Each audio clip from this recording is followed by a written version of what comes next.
There's a region in Central Europe, 3 times larger than Belgium, which has become the home of several nations over the past 1,000 years. The people of these nations have turned this region into a multicultural land with a rich and exciting history. This is Transylvania, and its people are both economically and culturally totally exposed in their own land. But now we're facing Transylvania's historical chance. Currently, the people there are not allowed to decide on their tax revenues, national symbols, their children's textbooks, the developments they require, and what language of administration they may use. The Romanian state transfers back only a disproportionately small amount from the collected tax revenues here, and salaries are far lower than the national average. These facts work against development, even if this is an economically viable land.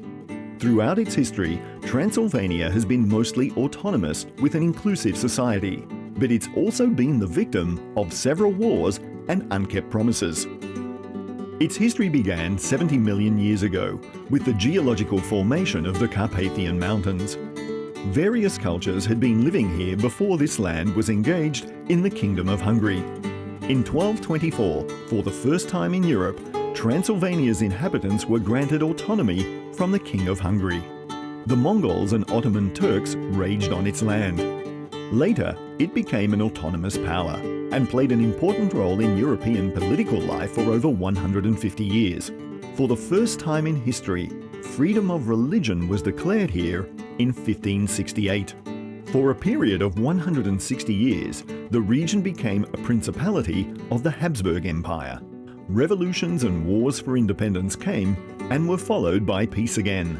In 1868, Transylvania was one of the first regions in Europe where the free use of native language was granted for all minorities.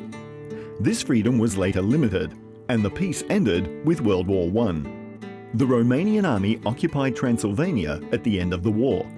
After this, the Romanian National Assembly promised local councils free use of native language and proportional parliamentary representation to all nationalities.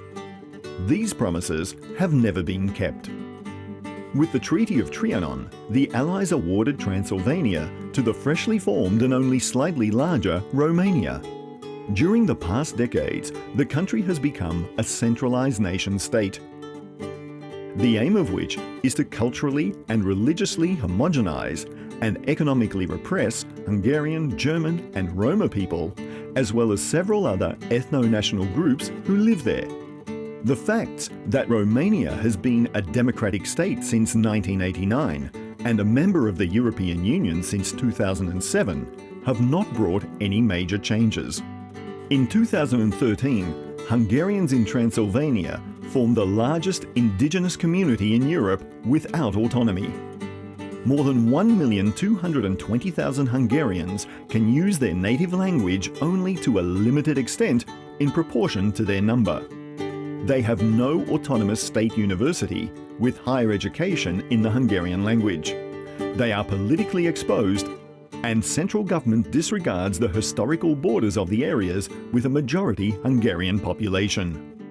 Transylvania is the largest region in Europe without autonomy. But what is autonomy?